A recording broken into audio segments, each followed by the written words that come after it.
Bismillahirrahmanirrahim. Assalamualaikum warahmatullahi wabarakatuh. Alhamdulillahi wa kafa wa salatu wassalamu ala sayyidil habibil mustafa wa ala alihi wa ashabihi ahli sidqi wal wafa wa ba'd. Qala ta'ala wa hiya tusamma bi ayati shifa. A'udzu billahi samil alim minasy syaithanir rajim wa yasfi sudura qaumin mu'minin wa shifaa'un lima fis sudur. Fihi shifa'un linnas wa nunazzilu minal qur'ani ma huwa shifa'un wa idza maridtu fa huwa yashfin qul huwa lil ladzina amanu hudan wa shifaa'. Wa qala Rasulullah sallallahu alaihi wa alihi wasallam likulli da'in dawa' fa idza asaba ad-dawa'u da'a bara'a binillahi ta'ala. Al hadits wa kama qala. Bi ajlil iktisar al iktifa' ruqyah itu artinya apa tadi, Bu? Sempur secara lafziyah. Namun ruqyah secara maknawi menurut para ulama adalah idza awad wa nafatha fi 'udatihi. Jika seseorang meniupkan sesuatu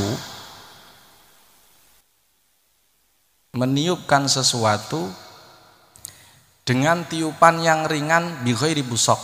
Nafas nun fa'sa itu adalah tiupan bi ghairi busaq. Baik, supaya lebih paham kita akan praktek. Setuju? Oke, tangannya semua di sini begini. Nah, seperti ini. Jadi kalian mau langsung praktek karena kita praktisi, jadi langsung praktek, bukan teori. Setuju? Tangannya sebuah begini. Orang kalau punya penyakit bisa lewat tangan dilihat. Lihat tangannya sendiri-sendiri. Kalau ini merah, maknanya tensinya tinggi. Suka marah-marah. Kalau dibiarkan, loh betul Bu, penyakit itu dalam Al-Quran disebabkan karena dua faktor. Pertama, wabyaddat ainahu minal huzni wa huwa kadhim. Kesedihan dan jengkel. Orang terlalu jengkel, sebelum datang gangguan gaib akan datang sifatnya ini pengundangnya. Siapa itu? Jengkel. Coba dilihat tangannya yang merah-merah, pasti suka jengkel. Kalau ngosokan pasti suka jengkel, dan kalau dibiarkan tidak disembur akan terjadi pemecahan pembuluh darah hingga stroke. Hati-hati yang merah-merah kalau masih jengkel, karena isyarat dari Allah Subhanahu wa taala. Nabi Ayub itu matanya babyaddat ainahu minal huzn, sampai matanya hampir memutih minal huzn karena sedih, wa huwa kadhim, ngempet ini. Jadi kalau orang ngempet jengkel walaupun toh Nabi minal huzni dan sedih, maka akan terjadi penyakit. Nah, kalau yang sini nyuwun sewu, mohon maaf, yang sini kecil ibu-ibu, kalau ibu-ibu ini maknanya rahimnya bermasalah. Betul. Nah, rahimnya bermasalah. Nah, kalau bengkong-bengkong semua, bapak-bapak kalau bengkong-bengkong semua, ini maknanya sudah tua. Tidak ada satupun ketok magic yang mampu meluruskannya. Dan itu harus maknanya berobat dengan istighfar. Jangan pingin nikah lagi, sudah tidak kuat. Subhanallah. Betul. Baik. Orang bisa dilihat lewat tangan, begitu pula lewat gerakan tangan. Lewat gerakan tangan ini adalah untuk mengetes pada diri kita, itu kita punya penyakit atau tidak. Saya ulangi, gerakan tangan ini bisa untuk mengetes orang ini punya penyakit atau tidak. Bahkan Pak Polisi pun bisa ngetes ini orang pakai narkoba atau tidak, hanya menggunakan tangan. Dan panjenengan juga bisa dilihat panjenengan ini punya penyakit atau tidak. Caranya, yang bisa nirukan saya pasti dia insya Allah sehat. Jika tidak bisa nirukan, maka pasti dia punya penyakit dan harus disembur. Tirukan saya tangannya semua begini. 1. Bisa? Kalau tidak bisa hati-hati. Alamat gejala stroke. 2. Bisa enggak? Loh, keliru. Jadi saraf sensorik dan motoriknya terganggu. Ada yang nggak bisa, tangannya begini. Ini bergetar. Hati-hati. Siapapun, walaupun Pak Polisi. Hati-hati. Bisa enggak? Pasti yang tidak bisa dadanya suka sesak. Ya Bu, betul. Terutama ketika tahu rekeningnya kosong. 2, 3. Oke? 3, 4. 4 bisa ndak? 4. Hati-hati, seperti ini alamat. Banyak-banyak istighfar. Allahu Akbar. Banyak kalian ternyata punya penyakit semua. 4, 5 lebih cepat. Karena ketika dia ngomong begini, ya, ketika dia ngomong begini, terus tangannya kok begini, maknanya nggak nyambung. Sarafnya bermasalah, saraf motorik. 4, ayo lebih cepat. 5, 1, 2, 3, ayo 4, ayo bisa enggak? Ayo keliru. 5. Penyakitan semua ini. Ayyuhal hadirun rahimakumullah. Kalau sakit, bagaimana tradisi para ulama? Ruqyah semenjak jahiliyah sudah ada. Makanya dilarang oleh Rasulullah, innar ruqa wa tama'im wa tiwala syirik. Tetapi suatu ketika di zaman Rasulullah ada namanya sahabat Sa'id Al-Khudri, kesengat kala jengking. Setelah orang Yahudi tersengat kala jengking, kemudian dibacakan ayat suratul Fatihah. Padahal sebelumnya Rasulullah melarang, tapi Imam Sa'id Al-Khudri membacakan Al-Fatihah dan sembuh, tersengat kala jengking. Kemudian diberi kambing, sembuh, diberi kambing, disodorkan kepada Rasulullah Sallallahu Alaihi. Apa ternyata upah dari sembur tadi, kambing dimakan oleh Rasulullah. Bahkan Rasulullah juga ikut makan. Kemudian beliau berkata, Rasulullah tidak ngajarin kok. Rasulullah mengatakan, i'radu alayya ruqakum la ba'sa birruqa ma lam takun fihi syirik. Enggak apa-apa ruqyah asal tidak syirik. Ternyata baca Fatihah, tidak apa-apa. Apa hikmahnya? 1, Al-Quran boleh dibacakan pada orang non-muslim. Boleh enggak orang non-muslim diruqyah? Boleh apa tidak? Boleh? Boleh enggak orang Hindu diruqyah? Dibacakan Al-Quran? Karena Al-Quran rahmatan alamin. Boleh. Yang kedua, tirukan saya, ruqyah tidak hanya untuk santet atau jin atau kesempelan. Saya tanya, orang Yahudi tersebut tersengat kala jengking. Bayangkan, kala jengking itu jin atau hewan? Nah, kala jengking asli Pak, yang ada begininya itu loh. Jangan, kala jengking asli, bukan yang lain. Itu adalah hewan, betul? Bukan jin. Maka ketika kalimat ruqyah ini dikaitkan dengan jin melulu, akhirnya orang enggan berubah dengan Al-Quran. Nah, ini salah pendakwahnya. Bayangkan dulu contohnya Imam Sa'id Al-Khudri, ketika ada orang kesengat kala jengking, Al-Quran lah yang pertama dibacakan, bukan ke rumah sakit, bukan ke, saya tanya, orang asem bagus ini kalau sakit diobatkan ke dokter atau Al-Fatihah? Nah, tirukan saya, barang siapa selalu mengkaitkan ruqyah dengan jin dan santet, pasti dia adalah korban sinetron. Subhanallah. Siapa yang ngomong kala jengking itu jin?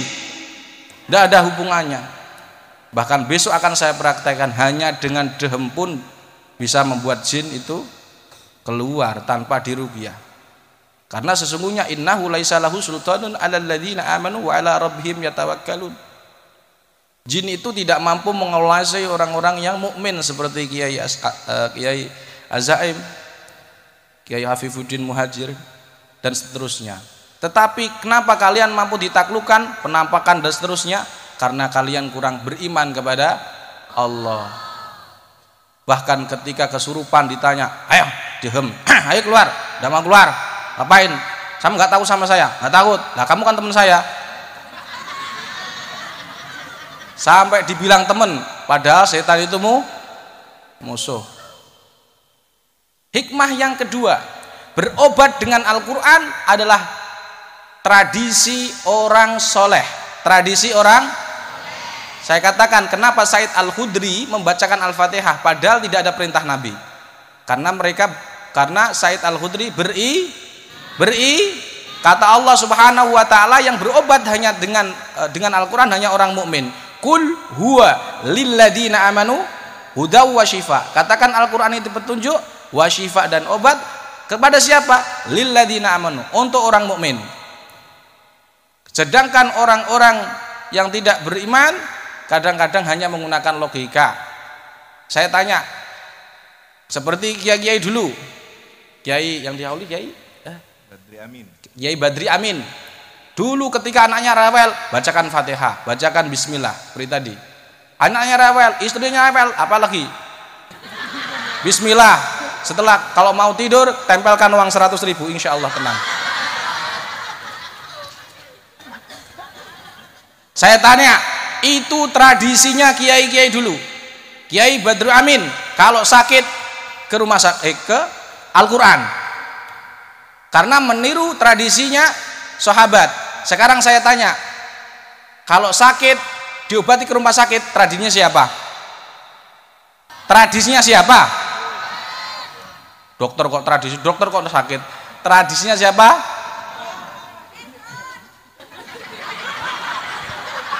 Kok sinetron?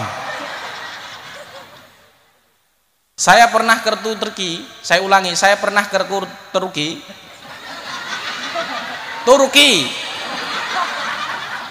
Dokter terapa?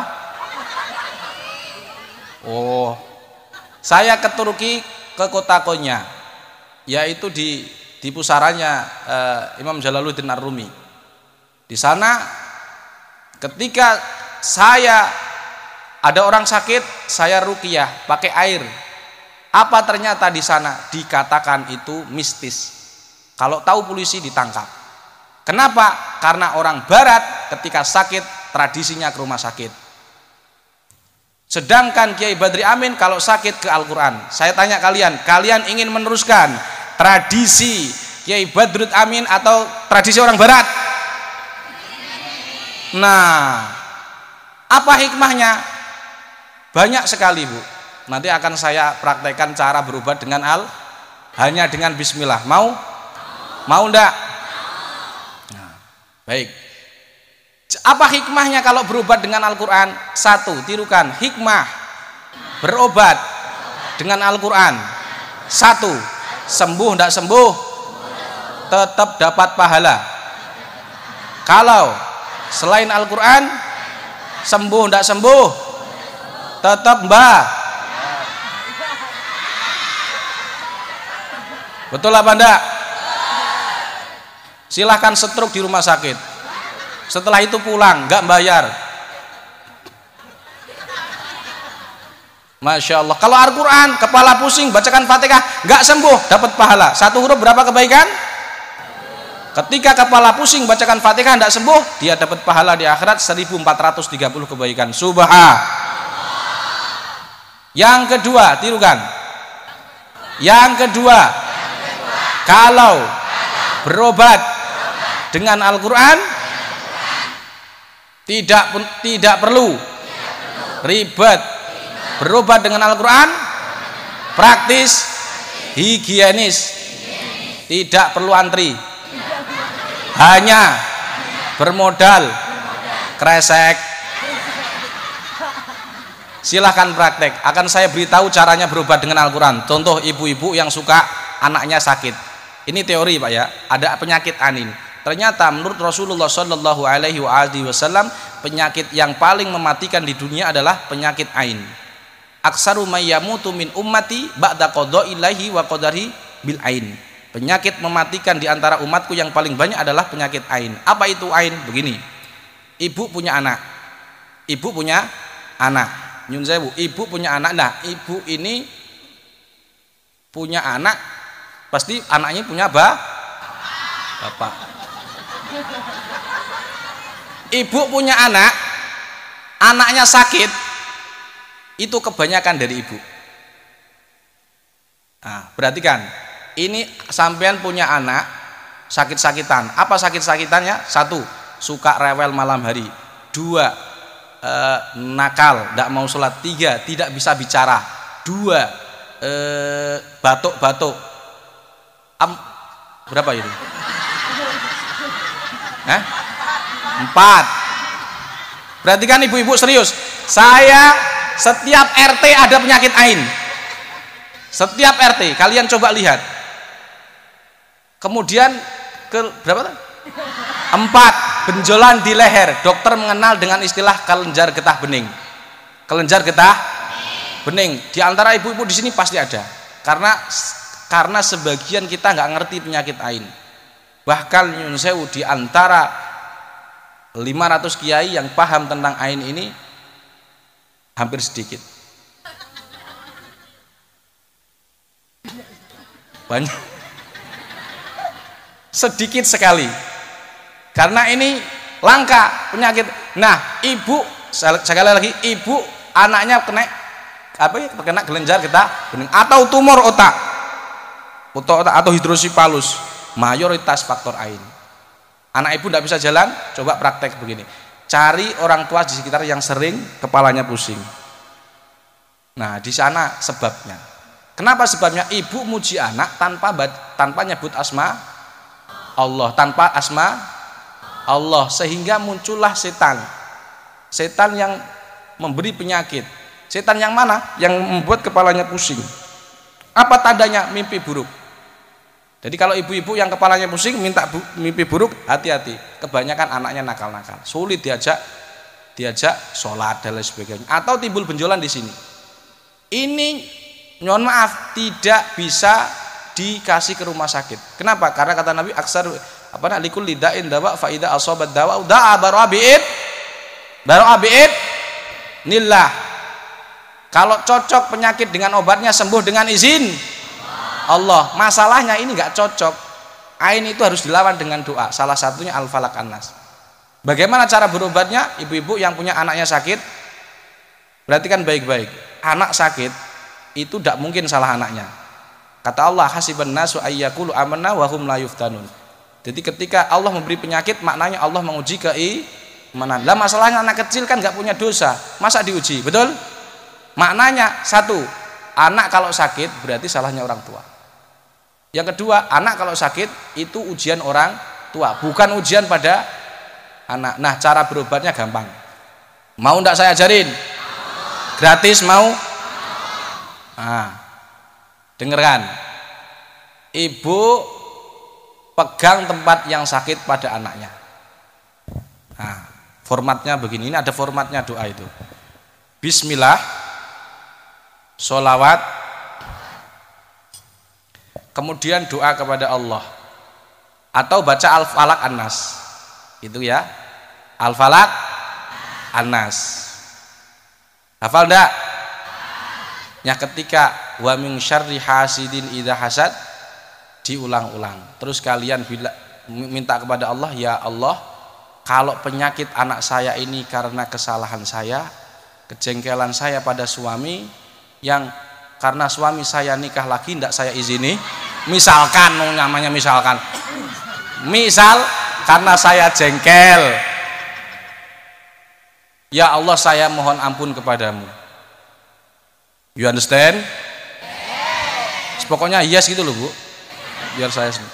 Nah, setelah itu dibaca 2 ayat terakhir surat Yasin, innama amruhu idza arada syai'an ayyaqula lahu kun fayakun, subhanalladzi biyadihi malakutu kulli syai'. 4 doa ini caranya begitu. Bismillah. Nah, tetap kita berobat dengan saya pernah ngeruqyah kanker serviks stadium 4, sembuh biidznillah, hanya 1 kali ruqyah. Kemarin saya di Bali ketemu Kiai Azaim, dan di depannya Kiai Azaim itu ada orang yang asam lambung 2 tahun. 2 tahun. Setelah doa itu hanya 1 kali sembur, basah mukanya. 2 tahun belum pernah minum kopi, berani minum kopi.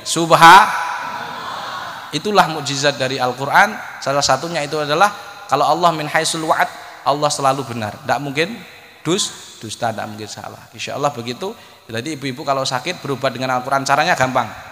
Itu kalau anak. Kalau ibu di sini tidak sakit, karena kalau saya mau praktekkan nanti khawatir terjadi banyak kresek ya di sini. Jadi cukup pegang tempat saya sakit, mau tak ada ngajarin kajian. Jadi berobat gratis dengan Al-Qur'an. Silahkan praktek, silahkan. Kalau bawa kresek itu yang kecil yang kurus, kalau yang gede-gede pakai bak itu kan yang gede ya. Ya buat cuci ini kan nggak muat soalnya kreseknya. Sampean pegang tempat yang sakit, misalkan ada kelenjar getah bening di sini. Oke? Amin, pegang. Nyambung hati ke Allah, bismillah. Sholawat. Terus baca Al-Falaq An-Nas. Bismillahirrahmanirrahim. Qul a'udzu birabbil falaq min syarri ma khalaq wa min syarri ghasiqin idza waqab min syarri nafatsati fil 'uqad wa min syarri hasidin idza hasad. Kemudian An-Nas. Qul a'udzu birabbin nas ila akhirih. Terus kemudian minta kepada Allah, ya Allah sembuhkan jika ada penyakit dalam tubuh saya dikarenakan saya jengkel atau sedih, dua-duanya. Karena isyarat Al-Qur'an itu penyakitnya karena dua. Sebelum dunia psikologi menggunakan teorinya, Al-Qur'an sudah mengatakan karena saya sedih dan jengkel dengan sebutkan namanya. Suaminya sebutkan suaminya dalam hati. Jangan keras-keras karena dia sebelahmu. Karena saya jengkel dengan suami saya karena tidak seganteng Kiai Azaim, misalkan kalian jengkel, ya kan? Ya Allah saya mohon ampun ya Allah kepadamu ya Allah, sampai nangis gak apa-apa. Ya Allah. Terus amin ya rabbal. Innama amruhu idza arada ayyaqula lahu fasubhanalladzi malakut. Nah, kemudian ditiup. Ini namanya ruqyah di situ, harus ada tiupan. Gini. Pegang, plek, buka mulut. Nah, nanti misalkan takoyuk, muntah dan lain sebagainya, biarkan, ikhlaskan. Itu penyakit. Silahkan dipraktekkan. Kalau Anda ulangi 11 kali, ternyata kelenjar getah bening nggak sembuh, datang ke saya. Datang aja, gratis. Ya datang, kemudian begitu Bu ya, terus dikeluarkan begini. Insya Allah dengan barokah ayat-ayat Allah, penyakit panjenengan apapun penyakitnya sembuhkan Allah. Amin ya rabbal alamin. Hadanallahu wa iyyakum ila siratal mustaqim. Assalamualaikum warahmatullahi wabarakatuh.